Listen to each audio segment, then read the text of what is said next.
Hello, MCC. Hope everyone is doing great today. We've had a nice start to the season. We've had a few nice days where we've had over 50 golfers on the course, so we're very excited about that. I want to thank everyone that has come out to play for following all the guidelines that we have in place. We'll continue to keep you posted as things change, but we appreciate your help. One question that we've received from a few members so far this spring is the condition of the greenside bunkers. As everyone knows, last fall they were redone and they look awesome. But one thing right now is the sand is a little soft and fluffy. In talking with Sterling, there is a period where there's some settling of the sand.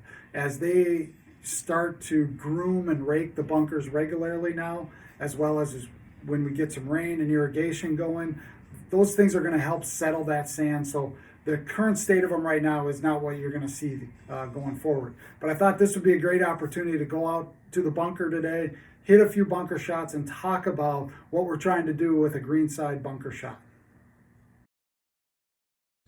All right, so we're out in the bunker. Now, the first thing that we have to understand with the bunker is, you notice that I always call it a bunker. It's not a trap. A trap is something you can get into, but you can't get out of.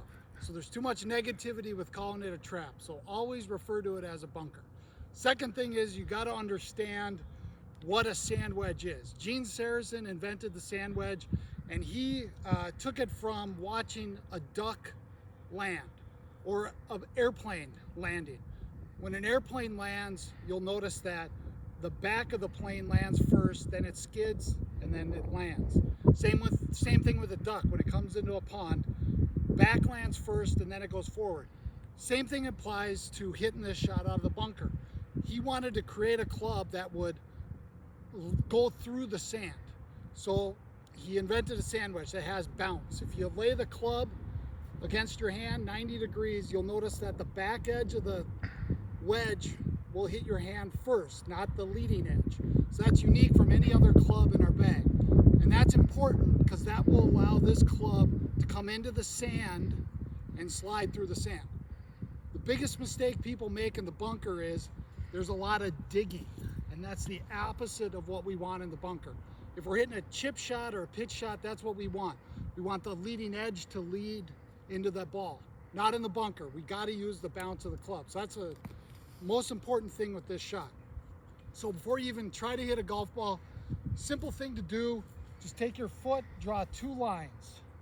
And all we want to do is just practice hitting swings and getting our splash between those two lines and making sure we can feel that bounce.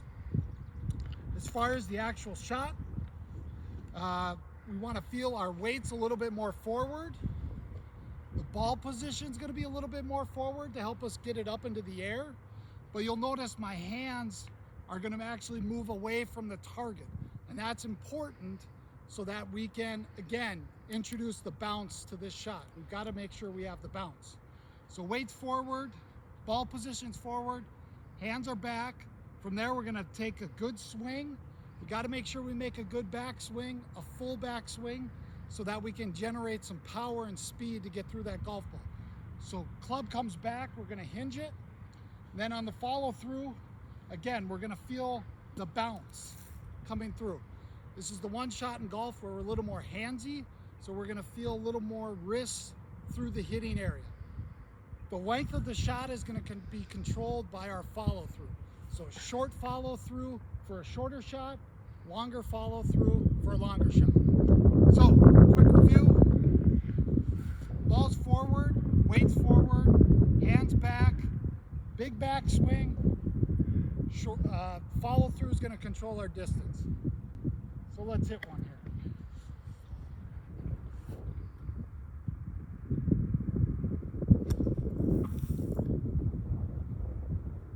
All right.